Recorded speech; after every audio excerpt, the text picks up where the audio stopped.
We're back on the SportsMax Zone. We are continuing to preview the fourth and final test match between Australia and India at the Gabba in Brisbane. Remember, you can join live action on SportsMax, 6:30 p.m., 7:30 Eastern Caribbean time, Thursday evening. Now, India's injuries mean the Aussies are the bookies' favourites to win the Gavaskar Border Trophy for the first time since 2015. Meanwhile, the former India opener, Gautam Gambhir, has condemned the alleged racist abuse directed at the Indian team by fans attending the recent third test at the Sydney Cricket Ground. Now, 6 persons were ejected and play was halted for nearly 10 minutes on day 4 following a complaint by fast bowler Mohammed Siraj, who had been fielding near the boundary. This is what Gambhir said. That is something which is absolutely not acceptable in any sport, not only cricket, but in any sport. And that's where I think there need to be stricter laws. When it happens to a certain player, it is only that individual who feels about it. You do get abused in places like South Africa, Australia, when you're playing in a Boxing Day test match and those kinds of stuff as well. But then you got to accept that, and it depends though on what kind of an abuse, and that is what all has been said to you. That is something which is not acceptable, especially on your color of skin, and the abuse as well. It does happen a lot, especially in places like Australia and South Africa, so these things need to be stopped. Now, the ICC, Cricket Australia and local police are investigating the incidents which happened at the SCG. The Australia off-spinner Nathan Land has also condemned the Sydney incident. I think Land has some words coming in on that because he commented on what happened as well. Yeah, it's a very interesting one, and for me, there's no room for any racial or any abuse in any type. I know people think they're being funny, but it can affect people in different ways. So yeah, it's an interesting one. But for me, cricket's the sport for all, and there's no room for it at all. So I think it's quite disgusting, to be honest with you. Yes, I've been on the other end of it, copying abuse, whether that's in England or New Zealand or South Africa or wherever it may be. But there's no room for it. So I think you got to try, as a player, you got to try your best to try and block it out. But if it's time's right to call in the match officials, but we've got a lot of security around the ground these days, so hopefully that they can do their job, and if there's anyone doing that they can be removed, because there's absolutely no place for it. Yeah, Nathan Land there, so he puts his hand up and joins with the police and ICC and Cricket Australia in addressing what was an embarrassing moment for the Aussies. Yeah, and before you go to Fazir, Lance, let me just tell you what Ed Cowan, the former Australia test player, has said. He played 18 tests for Australia. He gave an interview to ABC Grandstand where he said, quote, "We have an issue with Australia, full stop. We are a very racist nation. We can hold the mirror up and pretend we are not, but all you need to do is go to an AFL game, Aussie Rules Football. All you need to do is watch the Adam Goods documentary. All you need to do is walk down the street. Casual or otherwise," Ed Cowan says, "racism is a massive issue in Australian society and we need to fix it. That is my view, and this is not bound to cricket or sport. It is merely a reflection of the society we live in, and it's not good enough. The big thing other people haven't spoken about is this happens every game." He says the Siraj incident happens every game and it is not an outlier. Yeah, well, Faz, you've been to Australia to cover cricket many times. I was there for the Olympics in Sydney. I didn't, come across racism on that trip. But any comments on what Ed Cowan has, as far as his views are concerned, with racism being rife in Australia? Lance, Ed Cowan is absolutely correct. And also, let's not just put the blame on Australia only. Colorism is an issue in India. None of the Indians showed any concern about Black Lives Matter or colorism during the IPL. And it really is ironic that they are the ones now facing this situation with one of their players having been targeted by the spectators in Sydney. Racism is a cancer, not just in the game, not just in cricket, but in life throughout the world. And I'm grateful that in my lifetime, before I close my eyes forever, that I've seen people like Michael Holding and others standing up and calling for this thing in the aftermath of the George Floyd issue. And you can rubbish all of these people who are talking about it being political because they're seeing it as some political bent and so on. This is a cancer on the world that we have allowed to fester for too long simply because we feel that we are browbeaten by those who practice racism, by those who have been our colonial masters for generations and still in our own minds are still our colonial masters, and to belittle references to issues of racism is good.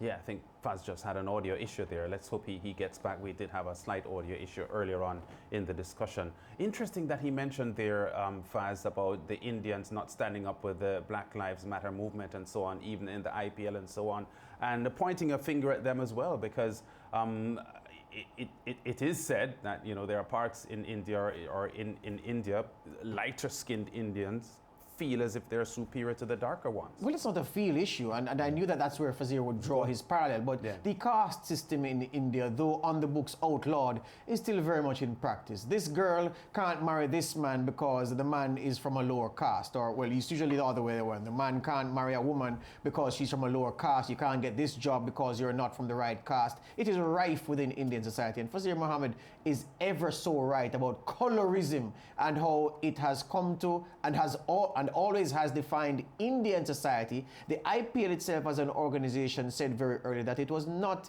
in the business of showing solidarity with the Black Lives Matter movement and joining the global movement around Black Lives Matter. And so the irony presents itself for Fazir Mohammed to say, look, well, the Indian players who are, the IPL is their playground, come to Australia, they get subjected to some racial abuse, and all of a sudden there's a problem about racism and colorism and the attendant things. So it is highly laughable that the Indians are complaining about the issue. Our producer has lined up the moment, the incident involving Siraj in that third test at the Sydney Cricket Ground. It's Mohammed Siraj. There were some issues yesterday from members of the crowd that the Indian team officially reported to the ICC around alleged racial comments towards the Indian team, which is just ridiculous that there's even a possibility of that, let alone if it's actually been played out. I can only say, and no crowd that I can think of, certainly in Australian sporting history, has probably been more closely monitored than this crowd at the SCG. Every single individual ticket holder has registered their name, their phone number. Yeah, so the hypocrisy that Fazir Mohammed spoke about, rife within the situation concerning India and Australia lands. And as he's back with us, I want to just remind the viewers that one of the things that Siraj heard was one of the fans call him a brown dog. And that's what really ticked him off, and he made a report to the umpire. But Fazir, we lost you mid-strike as you were responding to the point that Lance raised. Yeah, and that's the point I was trying to make, that look, we can't have a situation where it's only when you're affected that people feel the need to speak about it. It is a measure of true leadership, and that's why I congratulate New Zealand for their position in supporting the West Indies in New Zealand with the raised fist and basically agreeing to whatever the West Indies want to do. I would hope that when the West Indies start their series against Bangladesh in a week's time, whether the Bangladeshis are interested or not, that we're going to see some sort of representation once again, because it has to be normalized in the sense of raising that awareness, so that all of those out there who would like to just brush it aside as it's not really an issue, that you all are making a mountain out of a molehill. We've all been friends for a long time. Some of my best friends are black. Some of my best friends are brown, and I love black people. I love Kalaloo. I love Aki and Swordfish and all that sort of thing. Those shallow, useless platitudes are put in their place, and people recognize that we need to change the entire paradigm when it comes to the issue of race and sport. We can't change the entire world overnight, but it has to start, and it can only start if we insist upon an acknowledgement